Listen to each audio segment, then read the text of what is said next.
Hola, buenas tardes, buenos días a quienes están sumando. Estamos muy contentas de recibirlos a todos. Este es un taller, Datos para la Incidencia. Mi nombre es Violeta Belver, soy parte de ILDA, la iniciativa latinoamericana por los datos abiertos. Y bueno, venimos hace un tiempo trabajando en este proyecto que llevamos junto a Democracia en Red en Argentina.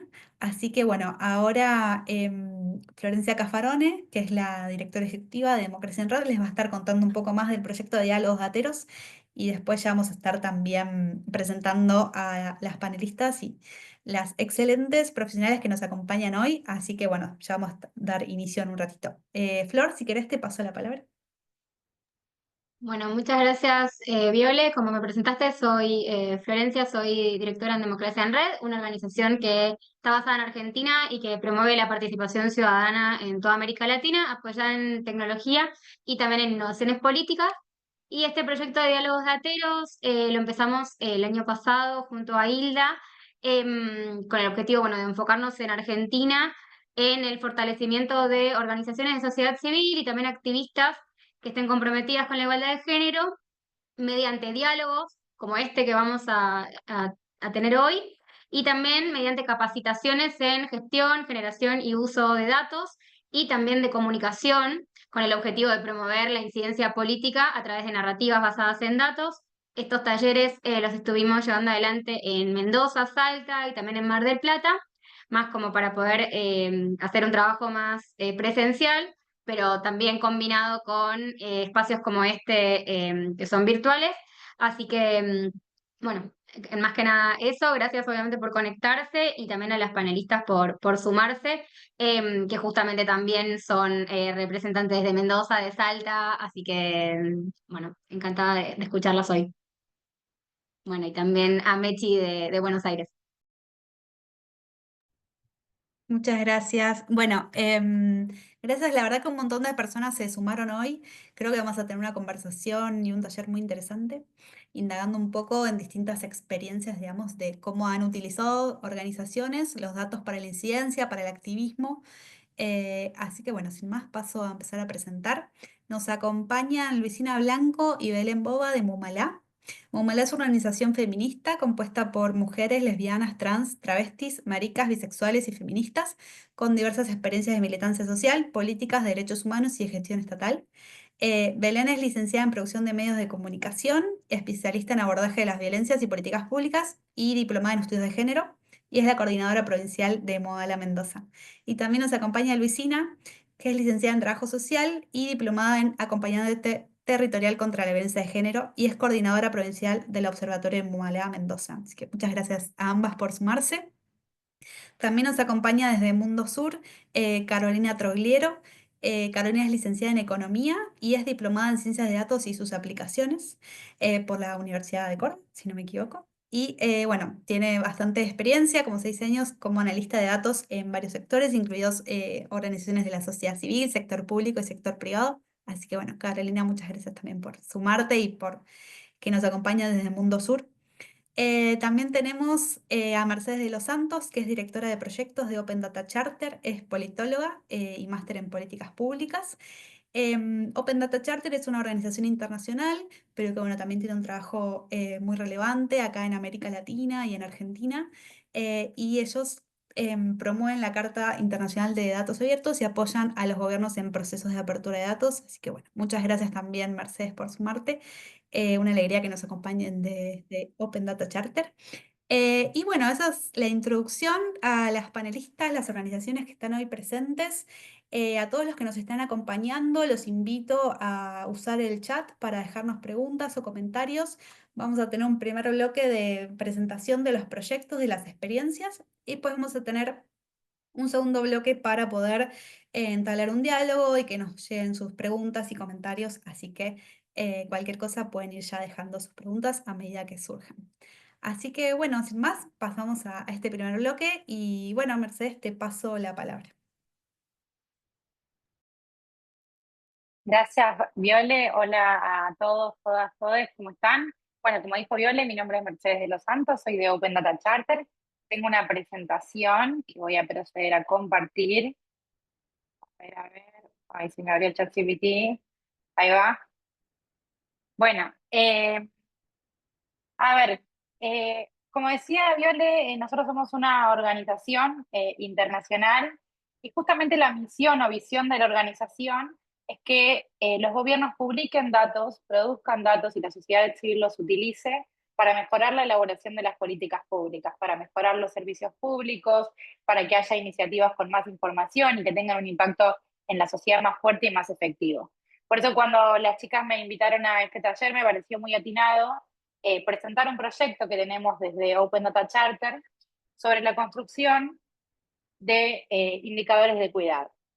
Nosotros desde ODC apoyamos a los gobiernos en la publicación de datos con propósito y para eso tenemos diferentes agendas temáticas sobre las que trabajamos. Acción climática, anticorrupción, gobernanza de tierras, inteligencia artificial y también la de género. Puntualmente, con la de género estamos trabajando ya hace varios años en la agenda de cuidados. Este proceso de trabajo o de experiencia de ODC en la agenda de cuidados surgió a partir de una colaboración con el gobierno de la Ciudad de Buenos Aires, particularmente la Dirección de Estadística, y con el gobierno de la Ciudad de México, la Secretaría de las Mujeres, para poder producir y elaborar datos de cuidado que permitieran medir la oferta y demanda de cuidados a nivel local, a nivel ciudad. ¿Y por qué esto? Bueno, porque partíamos de un problema, sobre todo después de la pandemia, que los gobiernos se enfrentaban a una crisis de los cuidados, producto del cierre de los espacios de cuidado, producto de conversar de que las tareas de cuidado deberían ser una tarea remunerada, el obstáculo o los problemas que generan la carga desproporcionada de las tareas de cuidado en mujeres y otras diversidades y demás, era una crisis que los gobiernos debían hacerle frente. Pero para entender esa crisis que los gobiernos debían hacerle frente a partir de políticas públicas, teníamos que entender cuál era la dimensión de esos cuidados, de qué estábamos hablando cuando hablábamos de cuidados. Por eso implementamos estos dos proyectos en Ciudad de México y Ciudad de Buenos Aires. ¿Cuál fue el objetivo? Básicamente era poder organizar información estadística y de registros que hasta el momento no era identificada como información de cuidados, como parte de la oferta o demanda que una ciudad ofrecía a su población en esta temática. ¿Por qué hablo, por qué digo de no estaban identificados como cuidados? Porque la mayoría de estos datos por ahí correspondían a datos sobre educación, datos sobre programas sociales del Ministerio de Desarrollo Social, información que tenía que ver con información más socioeconómica que podía dar, por ejemplo, el INDEC en el caso de Argentina o el Instituto de Estadística de la Ciudad de Buenos Aires, pero no se hablaba de los cuidados como un ecosistema general. Entonces era difícil entender cuál era la problemática y cómo había que atenderla. Y por eso acá cuando me invitaron a este taller me pareció que este proyecto era el más atinado, porque justamente al entender la problemática que estamos intentando atacar a partir de los datos, se puede pensar mejor en la política pública y también se puede pensar mejor en la incidencia, digo, si aquí hay organizaciones de la sociedad civil, entender de qué estamos hablando, de cuál es la magnitud de esa problemática, ayuda, por ejemplo, a mejorar las campañas de comunicación que intento hacer desde mi organización para incidir en el poder público. ¿Cómo se construye estos sistemas de cuidados en en ambas ciudades? Perdón. Son hoy por hoy dos plataformas estáticas, este es un problema, ojalá que el día de mañana puedan ser plataformas con actualización en vivo a partir de APIs y demás, pero por ahora son plataformas estáticas que las van actualizando las áreas de estadística y del Ministerio de Mujeres de las dos ciudades, que organizan datos, en realidad indicadores, a partir de tres ejes, cuatro ejes en realidad. Por un lado, quién y cómo se presta la asistencia, o sea, el cuidado, y se divide la información en el sector público, el Estado, es decir, los servicios públicos que el Estado ofrece, que son entendidos como cuidados, el sector privado, que también ofrece servicios de cuidado, las organizaciones comunitarias, por ejemplo, comedores comunitarios, que en momentos de pandemia se reflejó la importancia, por ejemplo, de esos comedores para mantener un montón de familias en distintos barrios que necesitaban ir a ese comedor para comer y que eran espacios que no se podían cerrar, por lo tanto. Y después las familias, los hogares en sí mismos, que son el lugar por excelencia donde se brindan los cuidados. Y por otro lado, datos sobre quienes reciben esos cuidados. Niños, niñas y adolescentes, personas mayores y población con discapacidad. Estos ejes del sistema, básicamente lo que intenta hacer es como poder tener una visión general de, bueno, qué servicios se ofrecen, de qué estamos hablando y qué vinculación hay entre la oferta y la demanda, que es el dato que necesitamos para mejorar la política pública. Los servicios públicos que yo como gobierno ofrezco están alineados con las necesidades de la población. Las necesidades de la población, ¿cómo se pueden atender mejor? Yo como organización comunitaria estoy dando un servicio a la comunidad. ¿Ese servicio puede mejorarse? Yo como Estado, ¿cómo puedo ayudar a la organización comunitaria a que el servicio, el comedor diario de todos los días pueda mejorar el servicio o la ayuda que ofrecen, el cuidado que ofrecen en realidad?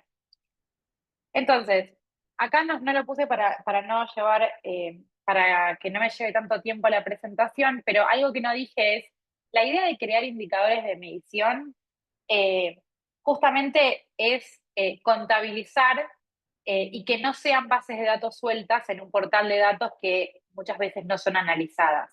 La idea del indicador es que pueda, a partir de porcentajes o números, dimensionar a la población que se está atendiendo, los servicios que se están ofreciendo. Y para eso es fundamental definir primero qué es lo que estamos intentando medir. En nuestro caso fue definir qué entendíamos por cuidados. ¿Qué fuentes de datos usamos? Y se los cuento porque quizás alguien está interesado en buscarlo en otra localidad, en otro país o en otro lugar determinado. Utilizamos fuentes primarias como por ejemplo las encuestas anuales de hogares, las encuestas del uso del tiempo, los censos que no tienen la regularidad que necesitamos quizá para la política pública, pero que pueden darnos, aunque sea una proyección sobre cómo crece demográficamente una población, proyecciones de la población y presupuesto para entender cuánto se destina de recursos a las políticas de cuidado. Y después fuentes secundarias que están vinculados más a registros administrativos, por ejemplo, de la Oficina de Estadística, que tiene sobre determinada población que accede a alguna política de protección social, que si vos empezás a estudiar la política, entendés que también tiene un impacto en los cuidados, por ejemplo, la tarjeta alimentaria en el caso de Argentina, ¿no?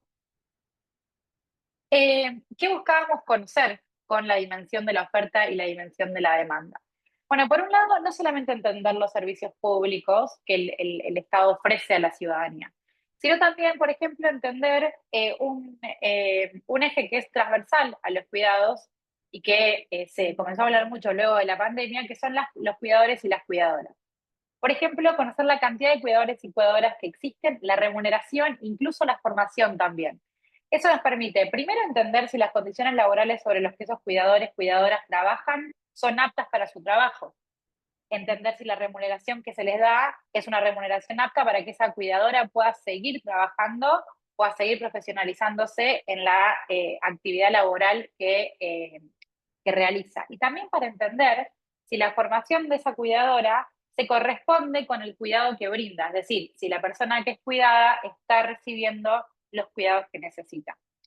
Después también esta dimensión de oferta y demanda nos sirvió para hacer el link en algunos casos entre, por ejemplo, personas afiliadas al Seguro Social, que sería como la demanda, y por otro lado también entender sobre la satisfacción de esas personas a, no sé, servicios de guardería, hogares para personas mayores, entre otras. Y así entender, bueno, qué está ofreciendo el Estado, cómo lo percibe la persona que recibe el cuidado. Y después también comprender un poco las relaciones de cuidado. Me voy a apurar porque seguramente que estoy sobre la hora. Les quiero mostrar solamente ejemplos de que los datos sirven para la incidencia. Algunos hallazgos de estos proyectos. En este caso veíamos que para la ciudad de Buenos Aires las proyecciones de la población, de crecimiento de población, eran más altas en el sur de la ciudad. Pero ¿qué veíamos si íbamos a la cantidad de recursos destinados para, por ejemplo, la construcción de centros de infancia, de atención infantil, de primera infancia? Bueno, veíamos que los centros que esos recursos o que esa obra pública estaba más destinada al centro de la ciudad de Buenos Aires. Ahí habría que averiguar por qué está pasando esto. Quizás acá hay una desvinculación entre oferta y demanda. Ya estoy sobre la hora, digo esto y termino. Por otro lado, veíamos las proyecciones de la población por sexo y grupo de edad. Acá hay un tema también, que por ejemplo, la ciudad de Buenos Aires es una ciudad envejecida, o sea, cada vez hay más personas mayores y la tasa de natalidad baja cada vez más, y quienes son las personas mayores en su mayoría son mujeres, que cuidan y que no van a tener a quien las cuide. Entonces, esto es un problema para el futuro que tenemos que resolver. Voy a cerrar acá, tenía algunos otros ejemplos, solo voy a decir este de México. Otra cosa que también se puede sacar para la incidencia es entender la feminización que hay sobre algunos trabajos. Por ejemplo, ¿quiénes son docentes en el nivel inicial y preescolar del sector privado dividido por sexo? En este caso, la mayoría no, todas son mujeres. Entonces, esto es toda información que nos tiene que ayudar a pensar en las campañas de incidencia que hacemos como organizaciones de la sociedad civil, a pensar como personas oficiales públicos, perdón, cómo estamos distribuyendo los recursos, si hay suficiente información sobre algunos servicios de cuidado que se ofrecen y cuáles son nuestras limitaciones sobre nuestras fuentes de datos, porque acá no llegué a decirlo, pero obviamente que tenemos un montón de gap e información que aún no está contabilizada y que va a ser importante para la política pública. Gracias, perdón si me extendí demasiado. Estuviste perfecta de tiempo, no te preocupes. Bueno, la verdad que es muy interesante el caso de la construcción del sistema de indicadores y me parece muy interesante para quienes nos están acompañando en este taller poder observar también lo que comentaste respecto de cómo se construye ese ecosistema de datos también, ¿no? Las fuentes que, digamos, las fuentes oficiales, las fuentes de registros, como digamos, hay un montón de distintas bases de datos que nos pueden ayudar a construir, ¿no? El indicador o a construir un análisis. Así que bueno, creo que también es muy interesante poder como poner el detalle y la lupa sobre ese ejemplo. Así que bueno, muchas gracias también por compartir. Recuerden que si tienen alguna pregunta sobre lo que presentó, lo que compartió, pueden dejarlo en el chat. Y bueno, y más adelante vamos a tener un ratito para conversar sobre eso. Así que bueno, muchas gracias. Bueno, ahora vamos a continuar con Belén y Luisina de Mumalá Mendoza, que también nos van a estar compartiendo ahí su experiencia y cómo han trabajado con los datos allá en Mendoza. Así que bueno, les paso la palabra. Bueno, hola, buenas tardes, ¿cómo están? Gracias por la invitación y gracias por también invitarnos a compartir este panel con gente tan interesada, dedicada, inteligente a la hora de proponer y de usar los datos sobre todo, porque creo que realmente tienen incidencias. Nosotros los venimos trabajando hace bastante. Si bien estamos hablando de Mumalá Mendoza, Mumalá es una organización nacional y todo nuestro observatorio es un observatorio federal, es decir, que tenemos representantes en todo el país que forman parte del observatorio y forman parte de nuestra organización política que es Mumalá.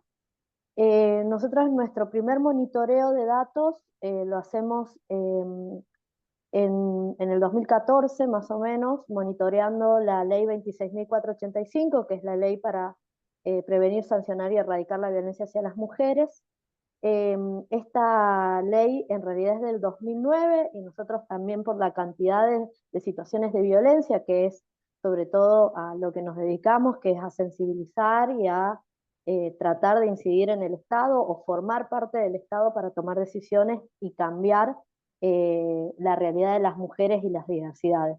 Entonces, lo primero que hicimos fue un monitoreo de la ley 26.485 en el 2014 y lo publicamos en marzo del 2015 y nuestro observatorio lo fundamos definitivamente a partir del 3 de junio del 2015, que es el primer Ni Una Menos, donde nosotros empezamos a sobre todo visibilizar las situaciones de femicidios que pasaban en nuestro país. En ese momento ya se había modificado el artículo 80 de la Constitución, algo que hoy se está volviendo a discutir. Se había modificado el artículo 80, entonces ya se podía visualizar las situaciones de violencia por motivos de género. Entonces lo que queríamos nosotros realmente es que se visibilice que no se estaba caratulando como femicidios las muertes de mujeres que estaban sucediendo. Le paso la palabra a Luisi, que está con una presentación, como para que continúe con nuestros informes. Bien, por ahí nos parecía importante poder diferenciar. Nuestro observatorio cuenta con distintas herramientas para poder eh, analizar los datos. Tenemos como tres grandes líneas de investigación que tienen que ver con, por un lado, el registro de femicidios. Esto nosotros utilizamos fuentes secundarias básicamente para poder analizar la información. Y después tenemos otras instancias como, por ejemplo, realizar encuestas y a partir de allí poder construir distintos informes. Y por el otro lado, el monitoreo, donde buscamos construir algún instrumento de recolección de datos que nos permita poder analizar cómo se están aplicando distintas políticas públicas.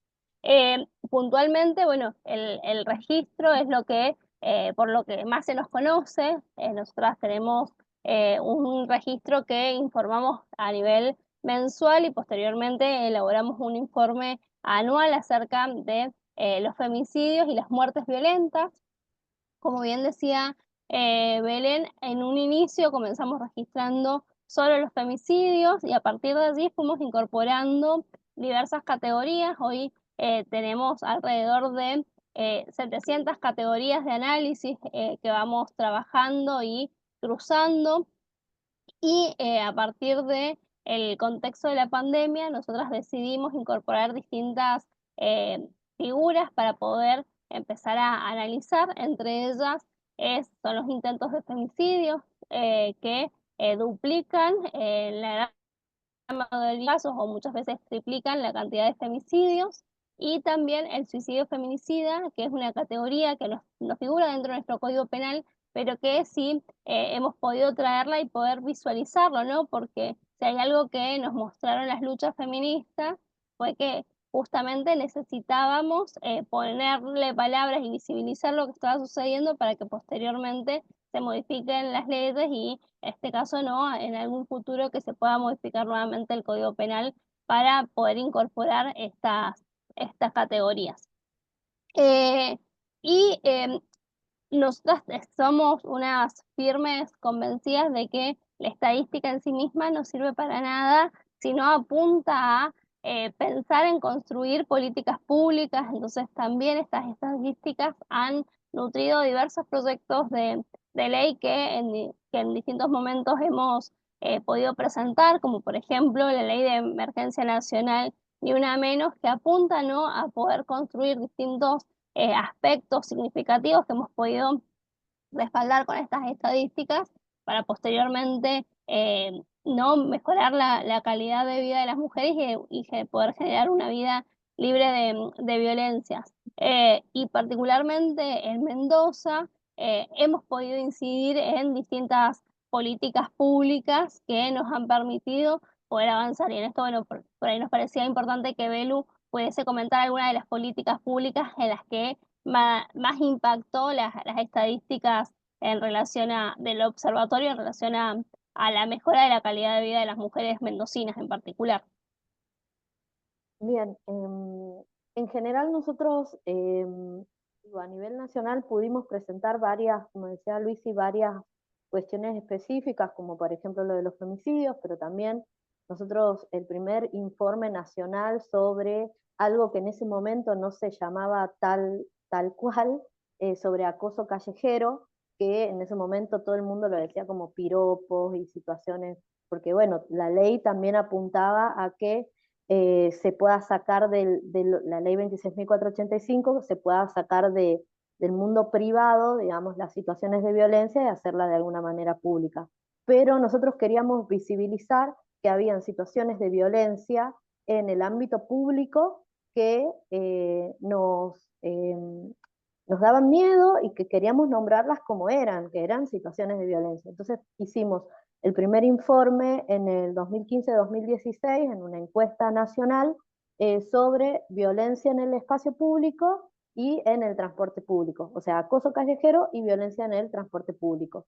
A partir de ese informe se empieza a instalar en los medios, obviamente de la mano de muchas otras organizaciones, pero las que podíamos visibilizar a partir de números éramos nosotras, porque habíamos hecho este informe, en que el 100% de las mujeres encuestadas había sufrido alguna vez una situación de acoso callejero o de alguna situación de violencia en el transporte público vinculada al acoso callejero o alguna violencia sexual. Y se empezó a instalar eso, incluso en el 2019, antes de la pandemia, se modifica la ley 26.485 y se cambia o se incluye la categoría de acoso callejero dentro de un tipo y una modalidad, o sea, un tipo y una modalidad de violencia. El tipo de violencia era el acoso callejero, la modalidad era en el espacio público. Y se empezó a decir, bueno, las mujeres no solamente transitan en desigualdad dentro de sus hogares, como también se puede ver en las cuestiones de cuidado, en las tareas de cuidado, sino también en el espacio público. Y nos convocaron desde la legislatura de la provincia de Mendoza para que podamos presentar ese informe a partir de la mano de un senador, que fue en ese momento Ernesto Mancinelli, porque se estaba modificando bueno, lo que hoy se llama el Mendotram, que es el sistema de transporte de la provincia. Y querían incorporar la perspectiva de género a esas tomas de decisiones. Y una de las cosas que nosotros planteamos en el informe no es solamente cómo nos acosan o cuál es la situación de las mujeres, sino también cómo transitan las mujeres su vida cotidiana, y las mujeres el transporte público lo usan de manera zigzagueante y los varones de manera lineal. De manera zigzagueante porque por las tareas de cuidado, además de trabajar, de hacer las compras, también siempre están a cargo de un niño, niña, adolescente o de una persona con discapacidad o un adulto mayor.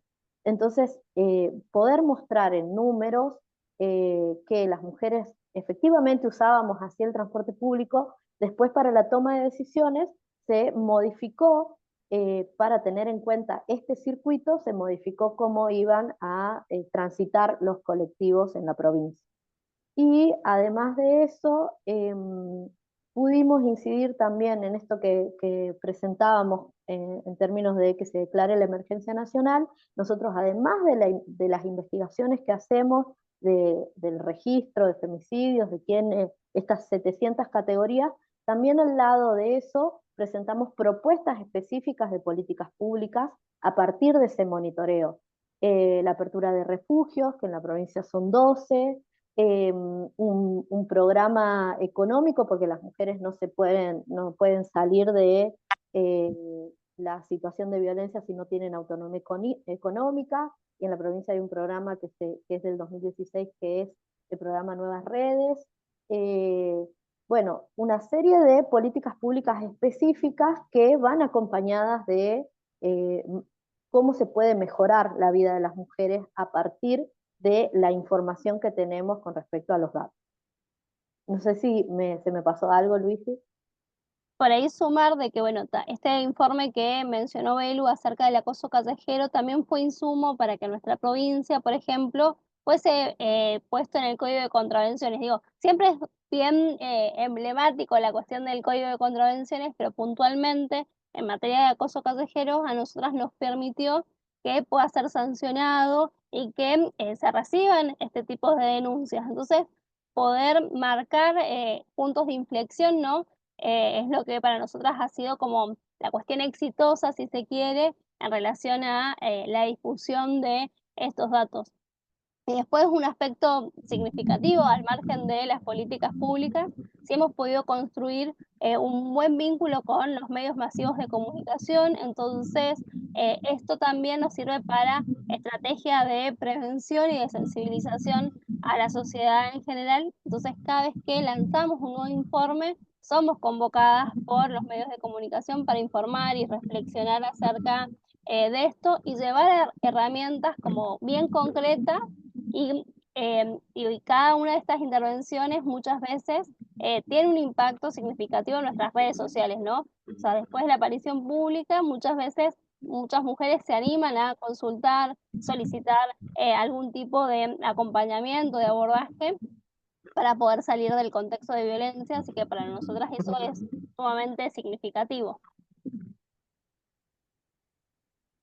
Bueno, Yo por este lado creo que estamos, no sé si fuimos muy rápidos, pero bueno, creo que pudimos resumir bien cuál es el tipo de trabajo que hacemos. Bien, sí, quedó clarísimo. Muchas gracias a ambas. La verdad que, bueno, es súper interesante y, bueno, también felicitaciones, la verdad, por el trabajo enorme que vienen haciendo tanto desde Moalá como también específicamente en Mendoza. Creo que es muy interesante, muy inspirador también poder ver cómo esa incidencia se pone en marcha y cómo efectivamente los datos, cuando uno habla quizás desde un lugar como muy académico, muy teórico, de que los datos ayudan a visibilizar realidades, ayudan a como a poner luz sobre situaciones, sobre problemáticas, construyen también estas realidades y verlo, digamos, de una manera tan concreta como en el ejemplo del acoso callejero que contaron, me parece eso, como un ejemplo muy poderoso porque cuando se empezó a hablar y se empezó a poner también en agenda ese tema, faltaban datos, era como algo que todas sabíamos que pasaba, todas nos pasó, pero sin embargo, hasta que uno no logra poder generar esa estadística con la cual incidir, con la cual ir y proponer política pública, la verdad que es muy difícil. Así que también me parece eso, un gran ejemplo. Lo que me faltó contar de lo de acoso callejero es que nosotros renovamos varias veces. Se escucha un cachito bajo, creo que el micrófono quedó medio... A ver, ahí me escuchan. Em, A ver si- no, nosotros renovamos varias veces ese informe y en el 2020, en el contexto de pandemia, pudimos incluir el acoso virtual, porque nos parecía, por un montón de cosas que nos habían sucedido a nosotros, nuestras compañeras que hablábamos, mucho de lo que pasaba en la calle se trasladó a lo virtual, porque bueno, explotó eso, y bueno, ahí a las redes sociales. Entonces pudimos hacer ese informe también que está colgado en nuestra página, que es Mumala Online. La que quiera buscar, ahí están todos nuestros informes, pero bueno, también es, no solamente, o sea, nosotros también tratamos de leer todo el tiempo la realidad y de que esa realidad también nos hable en datos, para poder, bueno, como decíamos, incidir y poder mejorar sobre todo la vida de las mujeres y de las diversidades. Claro, y digo, y un dato como de color, ¿no? El año 2020 fue el año de mayor producción de informes por parte de nuestro observatorio. Digo, esto estar en nuestras casas, pero al mismo tiempo tratando de visibilizar lo que a las mujeres nos sucedía. En ese año hicimos 5 informes distintos, al margen del informe mensual em, de femicidios. Pudimos analizar el perfil de los femicidas, pudimos analizar la participación democrática de las mujeres, en cuántos lugares reales efectivamente estábamos y poder comprender, ¿no?, el uso del tiempo en el contexto de la pandemia que nos mostró una realidad sumamente cruel, como que las mujeres que tenían pareja y compañeros en su cotidianidad ocupaban la misma cantidad de horas de estar al cuidado que las mujeres que criábamos en soledad. Entonces, eso la verdad que fue como una bocanada de realidad para poder mostrar y dimensionar las cargas mentales que transitamos las mujeres. Sí, absolutamente, y me parece que es muy necesario también. Digo, hay muchísimas estadísticas oficiales, pero poder entender qué es lo que falta, qué es lo que no se está midiendo, ¿no?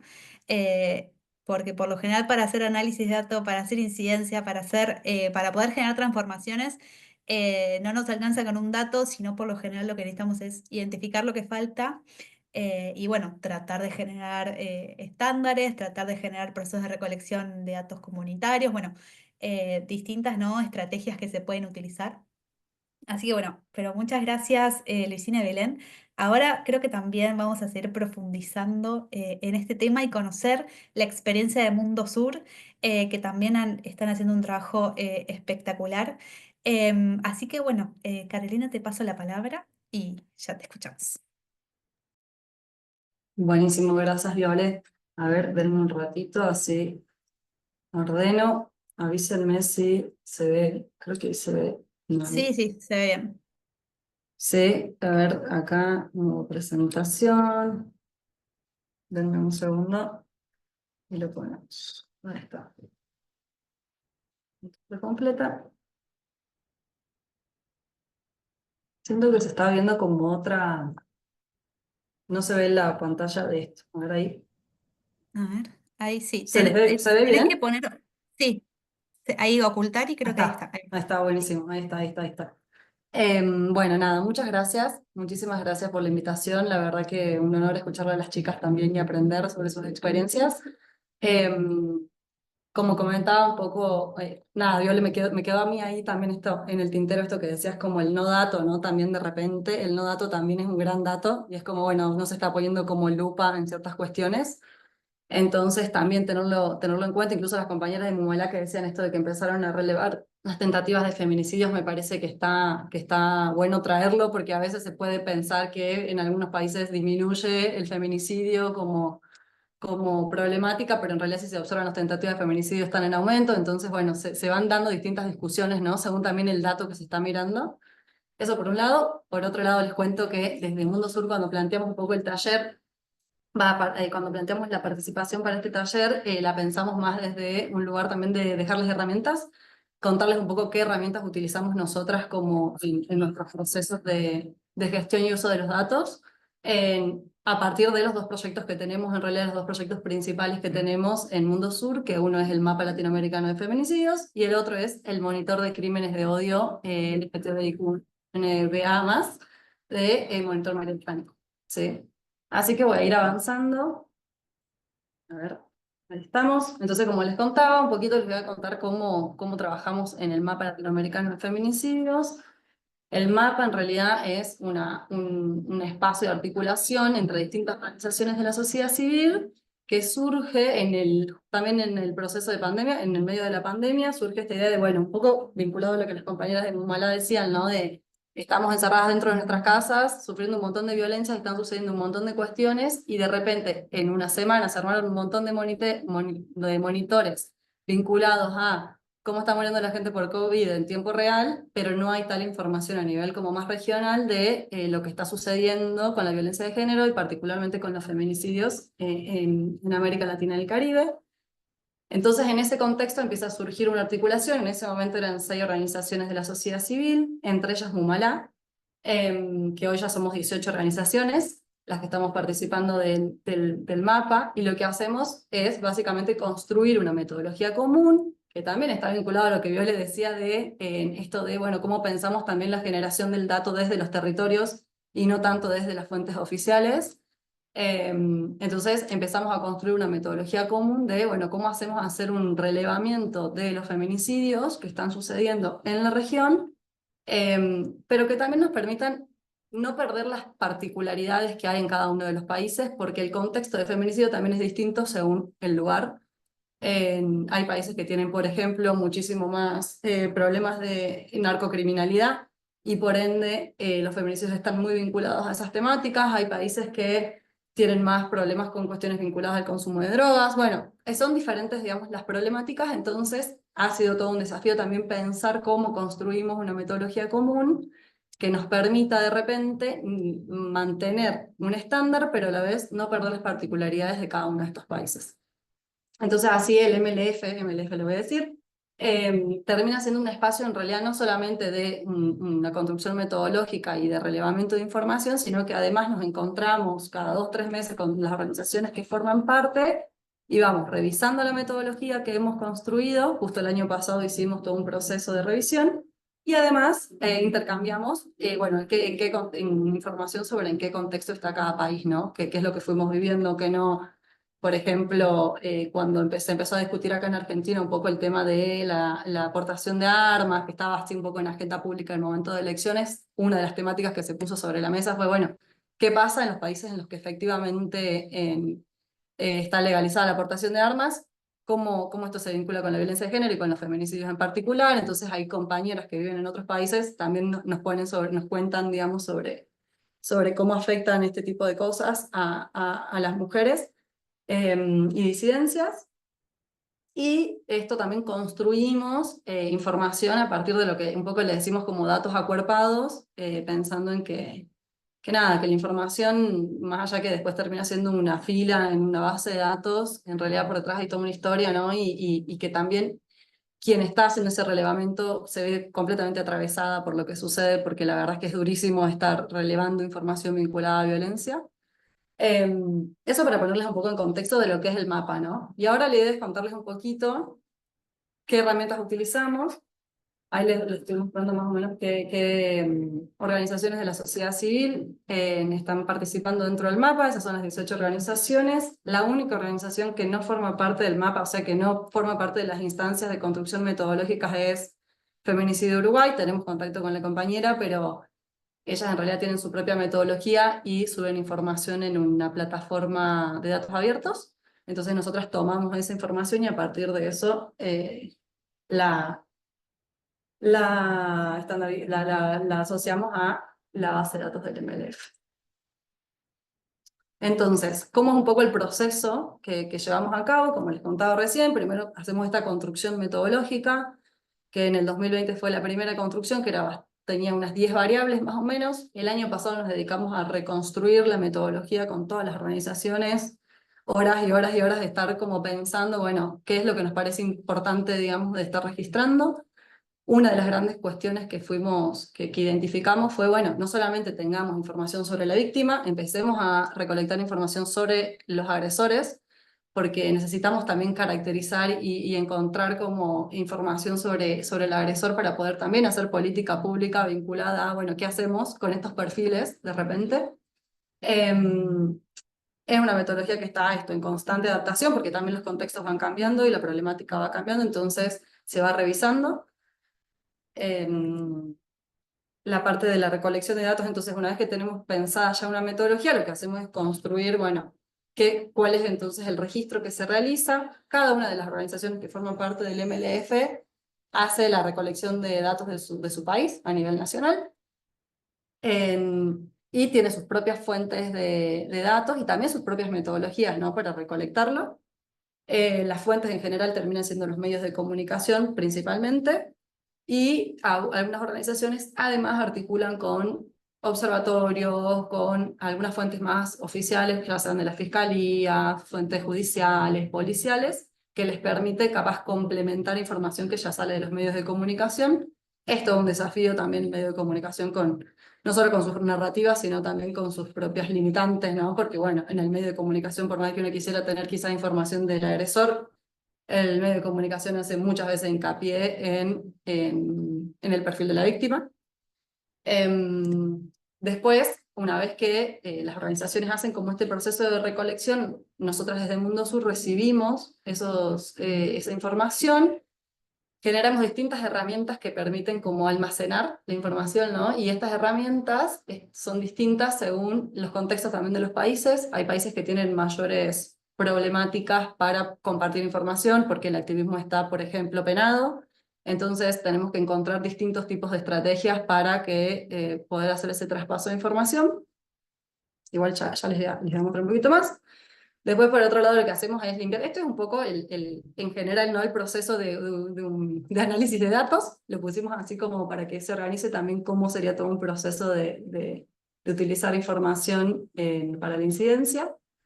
Después lo que hacemos es homogeneizar esa información, consolidarla, limpiarla y armar una sola base de datos completa, consolidada de todos los países. Hacemos un procesamiento, construimos ahí ciertos indicadores a nivel regional para tener como una caracterización regional de los feminicidios, y luego hacemos además el análisis por país con sus propias especificidades.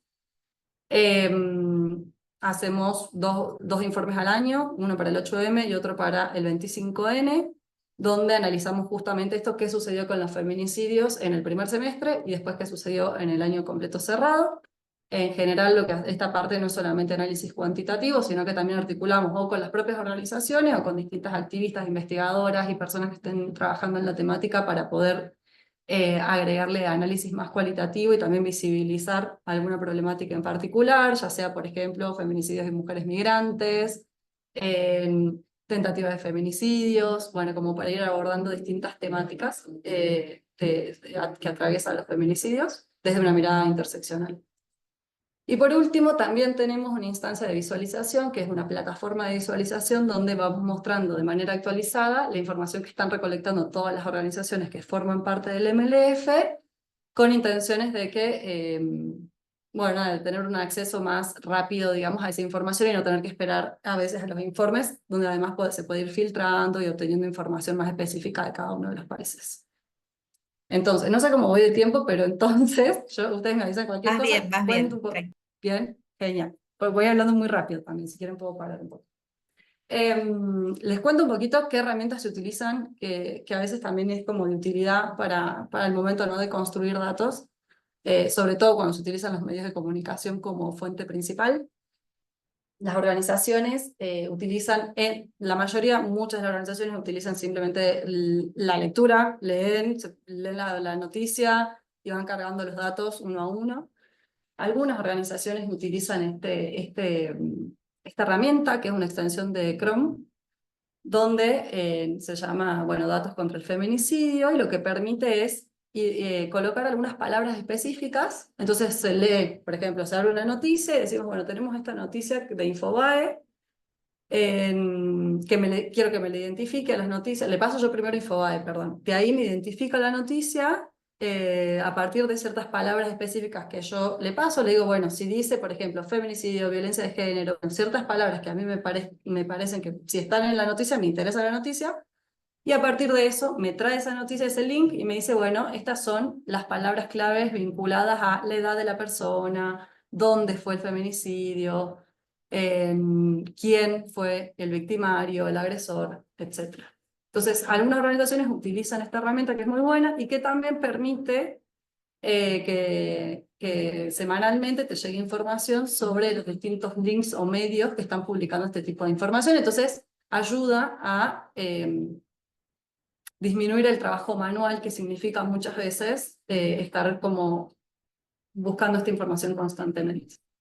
Y después otra herramienta que es Media Cloud, es muy parecida, solamente que no es tan específica para cuestiones de feminicidio, sino que esta es un poco más amplia, pero también se utiliza mucho Media Cloud para cosas muy similares. Permite como leer noticias más fáciles y generar una base de datos a partir de ciertas palabras claves que le pases. Esas palabras pueden ser de distintas problemáticas según, obviamente, el interés de la investigación que se esté haciendo. Esto respecto a la recolección.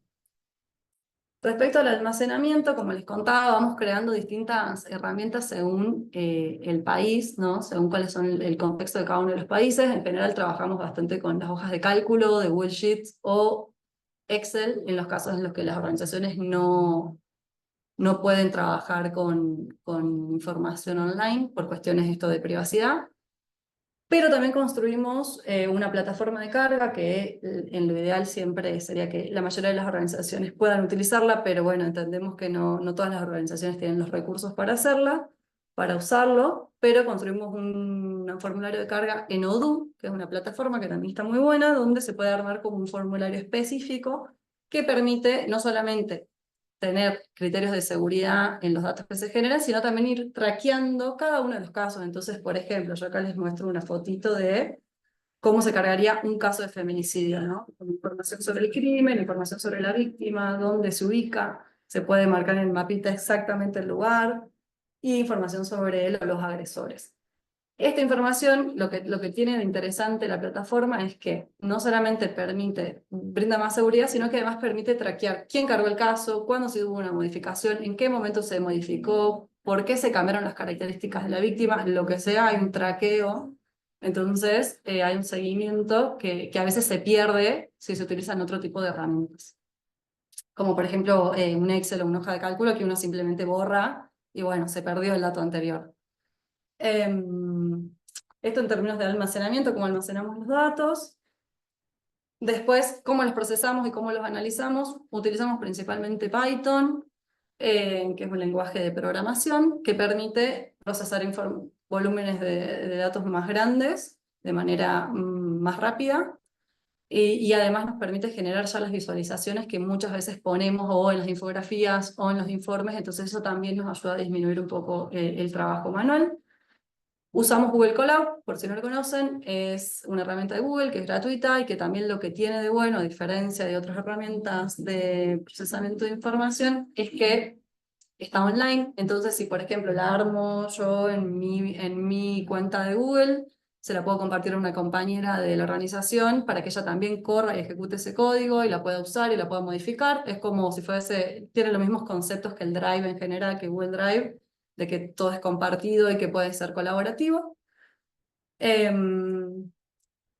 Y después, en la parte de visualización, como les contaba, tenemos esta plataforma interactiva que vamos publicando de manera actualizada la información que brindan no solamente las organizaciones que forman parte del MLF, sino también la información que vamos recolectando de los estados, ¿no? Porque también hacemos un mapeo de, bueno, vamos comparando qué tanto los estados están publicando sobre la temática y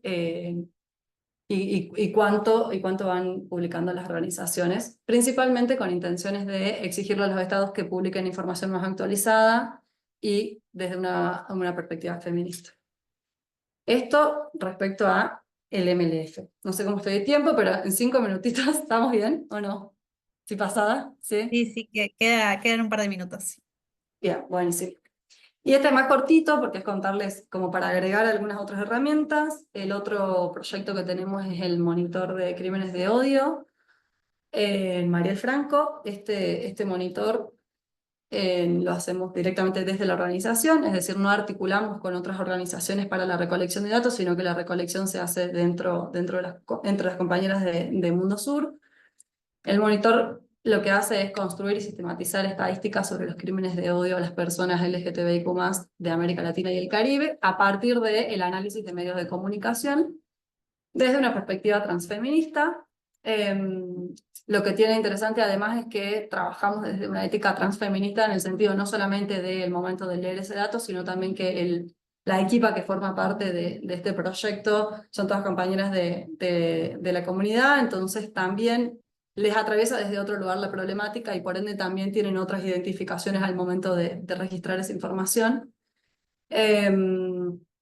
No solamente nos permite visibilizar la ausencia de datos oficiales vinculados a esto, sino que además hay muchísima violencia mediática por las narrativas heterosis sexistas que existen en los medios de comunicación. Entonces también elaboramos distintos tipos de informes en articulación con las universidades vinculados a cómo son estos patrones y estas caracterizaciones de las narrativas de los medios de comunicación al momento de comunicar información sobre crímenes de odio en la comunidad. Y en este proyecto, a diferencia del anterior, para la recolección de datos usamos algo un poco más sencillo, que es un formulario en Google Sheets, que tiene como por detrás un código que nos permite automatizar también el registro y evitar algunos errores manuales. Entonces, construimos como un código por detrás de Google, del Drive, que nos permite cargar toda la información y la persona que carga no ve la base de datos, sino que ve simplemente este formulario y presiona registrar una vez que ya quedó cargada la información y se va registrando por detrás en una base de datos, facilitando o en realidad evitando de alguna manera algunos errores manuales que pueden suceder al momento de cargar este tipo de información y también nos ayuda a homogeneizar las categorías, ¿no? Y para este proyecto no tenemos una plataforma interactiva en Python, sino que tenemos otra herramienta que es Tableau Public, que también le recomiendo un montón porque hay una versión gratuita y nos permite como generar este tipo de tableros que se ve acá en el videíto, que nos permite georreferenciar información, permite como contar historias a partir de los datos que se relevan y poder hacer distintos tableros con el resumen de la información que se requiere. Bueno, esa era la presentación. Yo me fui más por el lado de las herramientas, vinimos hablando desde Mundo Sur como compartir un poco las herramientas para traerlas al taller, así que ojalá que les sirva y bueno, muchas gracias. Muchas gracias, Carolina. Súper interesante también poder Eso, ir como un poco más a lo técnico y las herramientas que usan. Estoy segura que un montón de personas que nos acompañan también van a sacar muchas ideas e inspiración. Así que les recomiendo también poder entrar a la página y seguir también las redes de Mundo Sur para ver un poco. El proyecto, por ejemplo, de datos contra feminicidios de Isla también participamos. Así que bueno, también recomendamos obviamente su uso, que puedan chequearlo. Bueno, ahora le voy a pasar un poco la palabra a Flor, que va a estar fijándose bien qué preguntas y comentarios nos han llegado. Y al gatito de Flor, que anda Bueno, por ahí. en el momento en el que justo me toca la palabra. Sí, tenemos un rato para preguntas. Hicieron algunas por el sistema de preguntas y respuestas del Zoom. Si quieren agregar alguna más, pueden hacerlo ahora y también por el chat. Pero bueno, paso a las que tuvimos hasta ahora, que la primera es para Luisi y para Belu, que es ¿qué tipo de monitoreo realizan para analizar las políticas públicas? En lo personal me interesa porque yo estoy con un dashboard que da seguimiento al informe CDAW en Costa Rica y uno de los retos es cómo ir midiendo o monitoreando los avances o no en términos de ejecución o no de políticas de género. Me interesa saber más sobre su forma de trabajar. Si querés empiezo, Luis.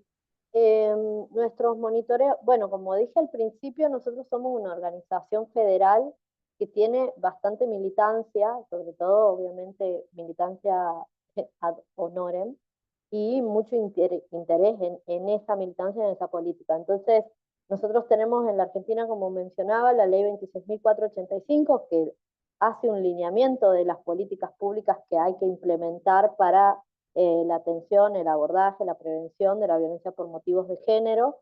A partir de esa ley, fuimos reuniéndonos con direcciones o secretarías de las mujeres locales, o sea, de cada provincia, y ahí ver los programas que realmente se estaban implementando. También, por lo menos en Mendoza, está la ley de transparencia, entonces vos podés pedir informes, eh, por ejemplo, a la Dirección de Género de la provincia o informes a la legislatura y te tienen que contestar lo que vos le preguntes en términos de presupuesto, en términos de cuáles son los programas que están funcionando o no. Entonces, así es como un compromiso de poder articular sí o sí con los niveles del Estado que tienen que garantizar la ejecución de esas políticas públicas. Entonces, bueno, así monitoreamos. También monitoreamos la implementación de la ESI en su momento, que es la Ley de Educación Sexual Integral. No sé, Luisi, si querés agregar algo. Por ahí como la estrategia que tomamos es el análisis de la ley, qué es lo que le está indicando al Estado que debe hacer. Entonces, en virtud de eso, vamos fijando algunas pautas. Por ejemplo, la cantidad de presupuesto, dinero que se invierte para la salida de las violencias. Entonces, tomamos el presupuesto y lo analizamos per cápita por cada una de las mujeres que, según el censo, se establece que están habitando. Eso es como una de las estrategias que tomamos y posteriormente es seguir analizando cada una de las letras y decir, bueno, en este derecho, qué es lo que se planteó y en virtud de eso, que, si se creó algún programa o no, si la cantidad de dinero disminuyó, si se crearon otros programas distintos a los que ya estaban funcionando, entonces vamos haciendo como esta cuestión comparativa. Así que esa ha sido como la estrategia que hemos tomado y en todas las provincias por exactamente igual y utilizando también, como bien decía la Belu, estos canales oficiales y después también ir tejiendo como alianzas por debajo. Siempre hay algún trabajador, trabajadora que se muestra amable para poder facilitarnos a algunas cuestiones.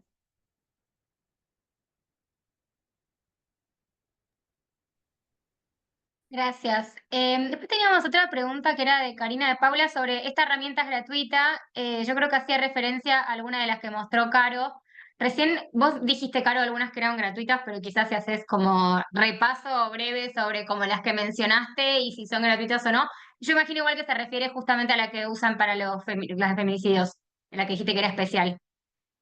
Sí, tal cual. En realidad, las dos de recolección de datos que mostré son gratis.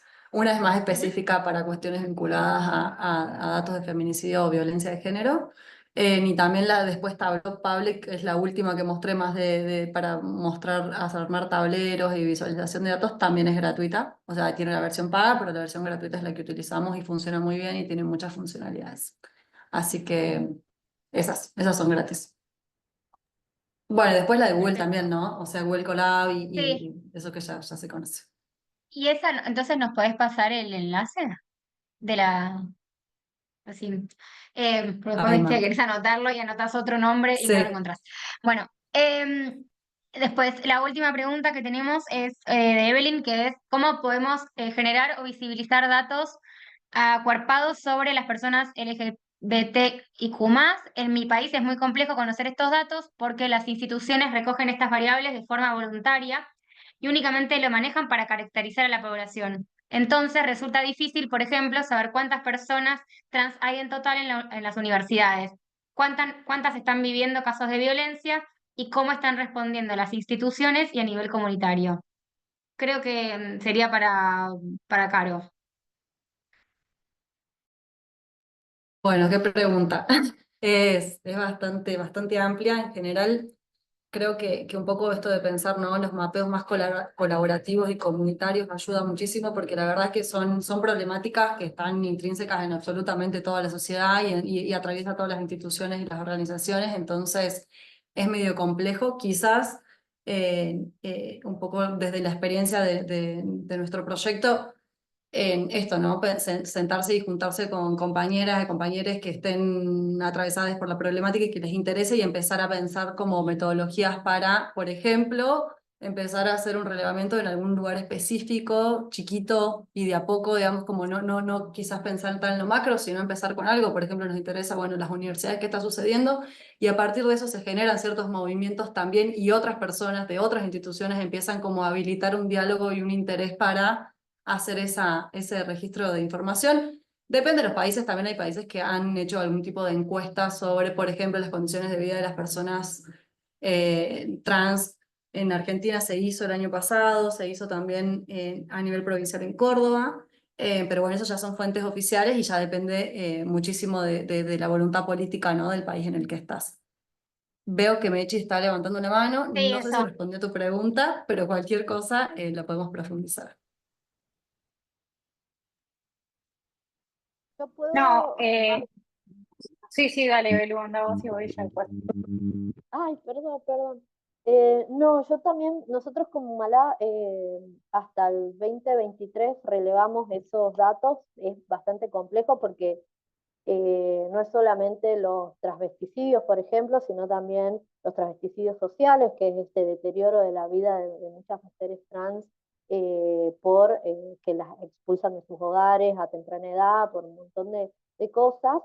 Y lo que hicimos no solamente es incorporar a personas travesti, trans y de la comunidad a nuestro observatorio, sino también poder hacer articulaciones más comunitarias con, por ejemplo, colectivos travestis trans que, bueno, viven del trabajo sexual, por ejemplo, y muchas veces pasaba que había alguna referente en particular que subía esa información a un Facebook y podíamos recolectar información de esas situaciones también, pero bueno, con mucha alianza de por medio, porque sí es una situación, depende del país obviamente, pero que se visibiliza muy poco.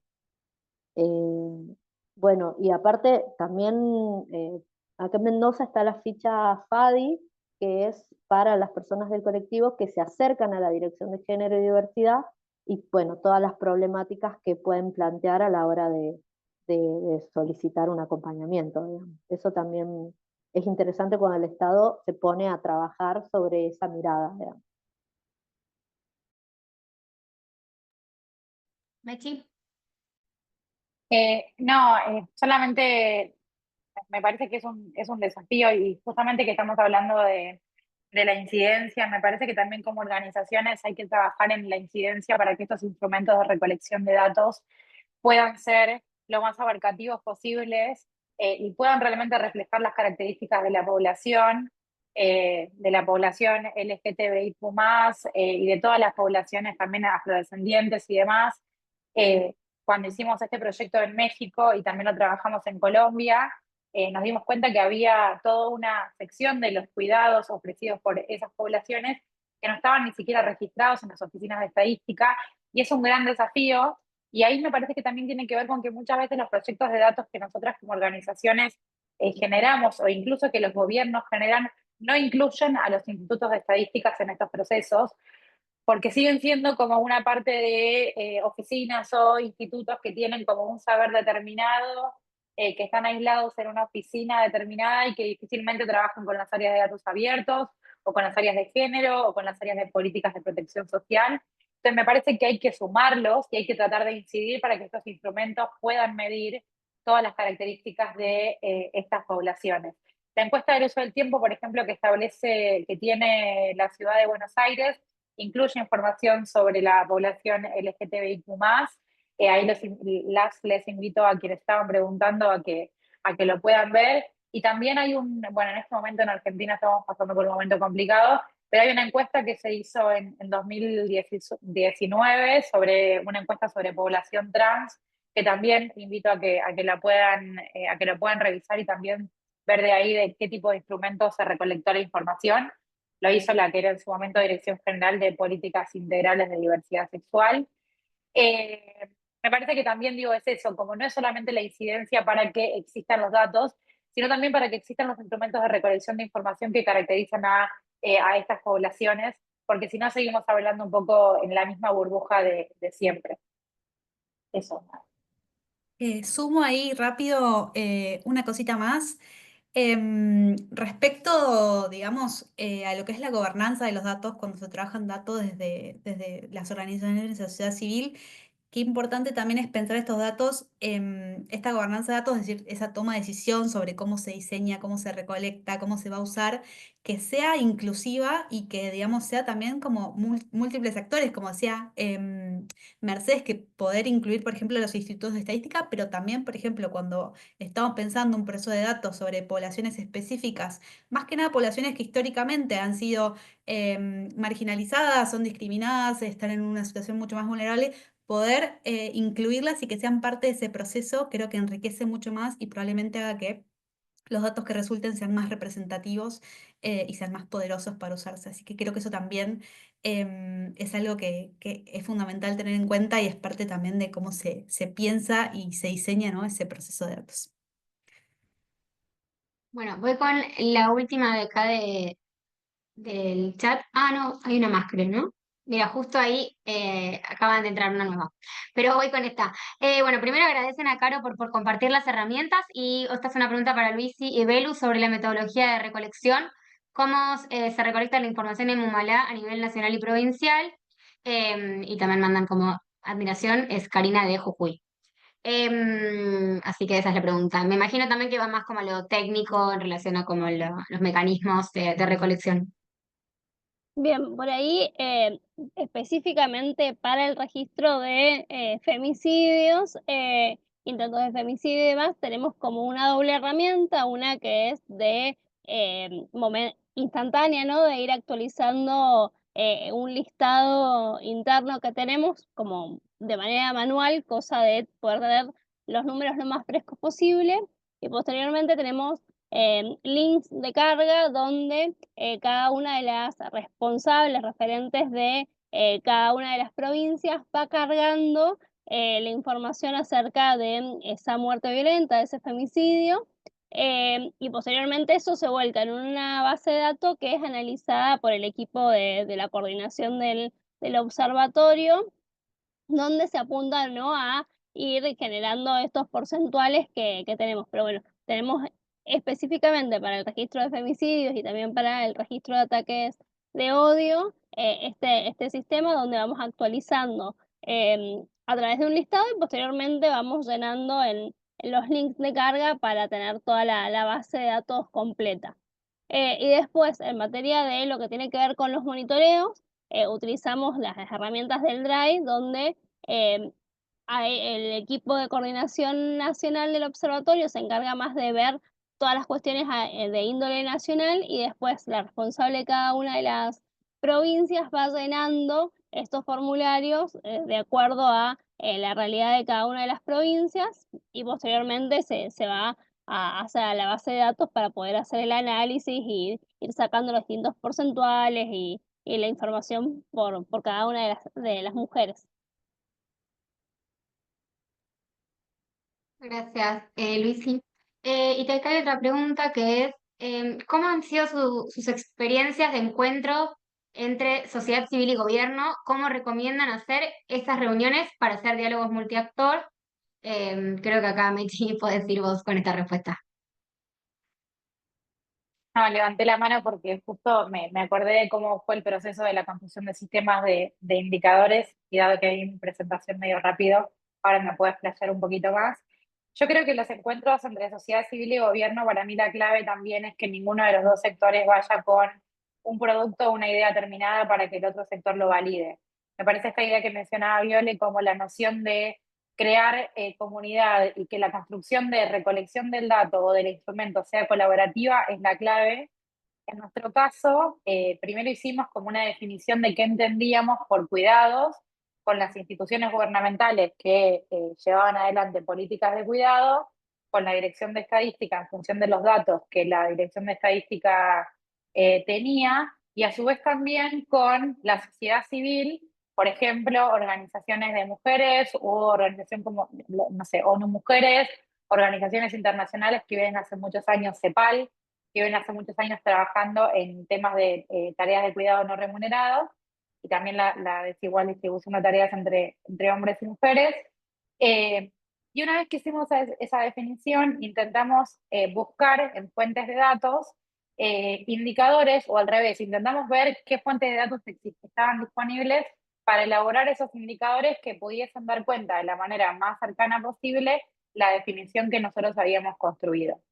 Y cuando hicimos esa definición de indicadores a partir de la fuente de datos, convocamos a la sociedad civil en 3 talleres distintos, uno sobre niños, niñas y adolescentes, otro sobre personas mayores y otro sobre personas con discapacidad, y les presentamos los indicadores para que puedan ayudarnos a encontrar más fuentes que quizás no eran públicas, quizás eran fuentes de recolección de la sociedad civil, para medir efectivamente los cuidados. Y realmente ahí nos encontramos con que había un montón de información producida, por ejemplo, por las propias organizaciones comunitarias que atienden los cuidados diariamente, que eran fundamental para construir indicadores de cantidad de personas, por ejemplo, que asisten a un comedor comunitario de manera diaria, necesidades de esa población, de esos niños, y demás información que era sumamente relevante.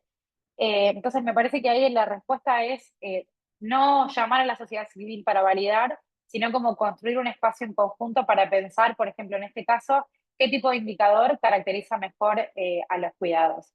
Y después hay un segundo punto a tener en cuenta, que es algo que me parece que va a pasar siempre, que es la calidad del dato. Muchas veces desde las instituciones públicas nos dicen, bueno, ¿y cómo sé que ese dato es de calidad, si está recolectado por organizaciones de la sociedad civil o está recolectado de una manera como más informal y no tienen los estándares de un instrumento de estadística y bla? Y ahí me parece que también hay que romper un poco con esa forma de pensar de que el dato, porque provenga de otras fuentes que no sea un instituto de estadística, es de baja calidad. No necesariamente es así. Y una manera de poder comprobar la calidad del dato justamente es trayendo a todos los sectores a la conversación.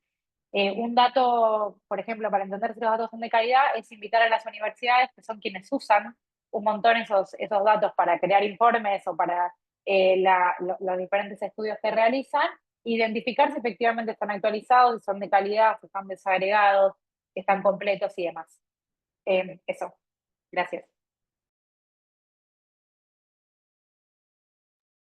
Bueno, voy con la última porque nos queda poquito tiempo, que es alguna buena práctica para avanzar en sostenibilidad de los procesos que han compartido en un contexto de gobiernos cambiantes y cooperación internacional en decrecimiento. ¿Alguna se anima? Queda como para una próxima charla.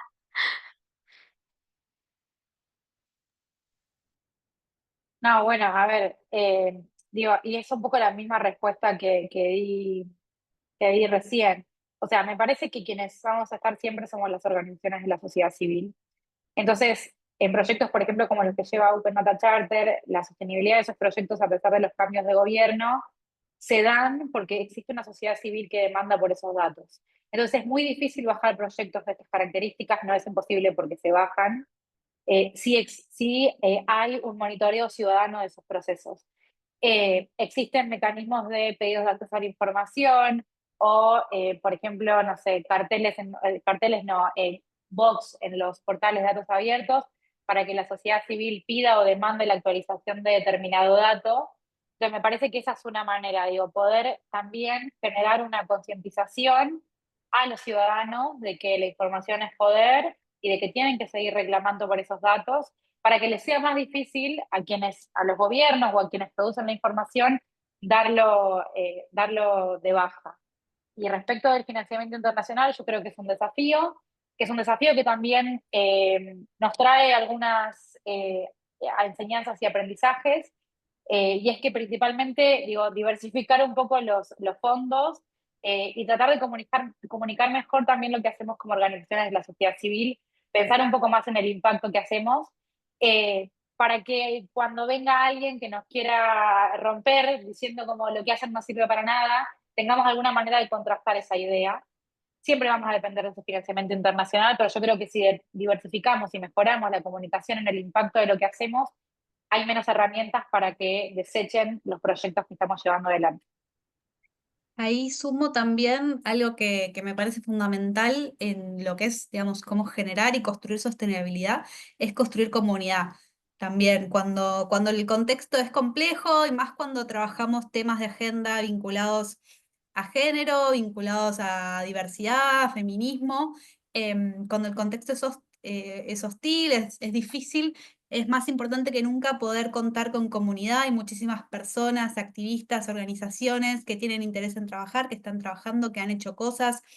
em, Quizás tienen herramientas en código abierto, quizás tienen metodologías que han usado, quizás tienen recursos que se pueden compartir. Durante el año pasado en América Abierta, que es este evento de la comunidad de datos abiertos y gobierno abierto, se habló mucho de la sostenibilidad y de cómo la comunidad, digamos, puede construir y apoyar, digamos, el avance de la agenda de datos, también esta agenda de datos para la incidencia. Así que me parece que seguir fortificando los espacios de comunidad, de conexión, de conocernos, de compartir, de poder ser generosos con lo que sabemos, con nuestras herramientas, con nuestros recursos, es fundamental también y creo que tenemos que seguir, creo que apostando fuertemente por eso. Ah, y a mí me gustaría también agregar algo que también, ¿no? Eh, también tiene que ver con esto de la comunidad, que no tiene tanto, como un caso que no está tan relacionado puntualmente con esta temática, pero por lo menos en Argentina, a nivel nacional, con el riesgo de que se dieran de baja portales de datos abiertos, diversos portales abiertos del gobierno nacional, una comunidad de personas que trabajan con datos armaron un backup y están constantemente haciéndolo. Entonces, creo que a veces como obviamente en la medida de lo posible es poder sostener un proyecto, pero a veces es por lo menos poder resguardar la información valiosa que se generó durante determinados procesos, para después eventualmente, si se quiere como restablecer, dar eso a disposición, y eso creo que es el rol muchas veces de las organizaciones, que es lo que planteaba Mechi, ¿no? En momentos en los que el gobierno se aleja de determinadas políticas, poder estar acá nosotros para poder después incluso ayudar al mismo gobierno a retomar acciones que nos parezcan relevantes. Y entonces, tanto con esto, con de repente hacer guardar información que estaba disponible, que creemos que se puede dejar de estarlo, y lo mismo, como recién decían, con las metodologías y las herramientas, porque también después es más fácil volver a implementar algo que ya se implementó que volver a construirlo de cero. Pensando en escenarios de nuevo en los que no podemos quizás retroceder o dejar que sucedan determinadas, digamos, sí, retrocesos que pueden pasar, ¿no? A veces no los podemos evitar, pero sí por lo menos que el daño sea menor. Creo que ese es como mi aporte que me parece que puede sumar. pero creo que ya entonces tenemos que ir cerrando, te dejo, Viole. Sí. Les vamos a compartir ahora un formulario. Ahora Ceci, también parte de Democracia en Red, les va a contar un poquito. Así que Ceci, te paso ahí la palabra. Ceci está Gracias, sin cámara, Viole. pero me parece que se la apagaste vos. Ah, ahí va. Creo, algo así. A ver, A ver, ahí estás. ahí está, Ahí va. ahí estamos. Bueno, gracias, Viole. Quería contarles un poco. El proyecto de Diálogos Dateros, como les habían contado las chicas al comienzo, busca fortalecer el uso de datos con perspectiva feminista para mejorar el acceso a información y potenciar la incidencia política a través de narrativas y de campañas innovadoras. Y en esa línea pensamos... Perdón, me apareció un cartel de idioma. Y en esa línea habíamos pensado y elaboramos un formulario con la intención de generar un diagnóstico sobre el uso de datos en estrategias de comunicación y activismo por parte de organizaciones y activistas que trabajen con un enfoque feminista. Y por eso queríamos invitarlos a completarlo. Es un formulario corto y a nosotros nos ayudaría un montón porque nos va a permitir conocer un poco más acerca de si usan datos, si les interesa incorporar estos datos y en qué contexto. Así que muchas gracias. Ahí les mando el link. Gracias. Sí, acá tenemos el formulario en el chat. Y bueno, ya es hora de cerrar. Queremos agradecerle muchísimo a Carolina, Mercedes, Belén, Luisina, también a mis colegas de Democracia en Red, Flor, Ceci. Creo que ha sido una charla súper interesante.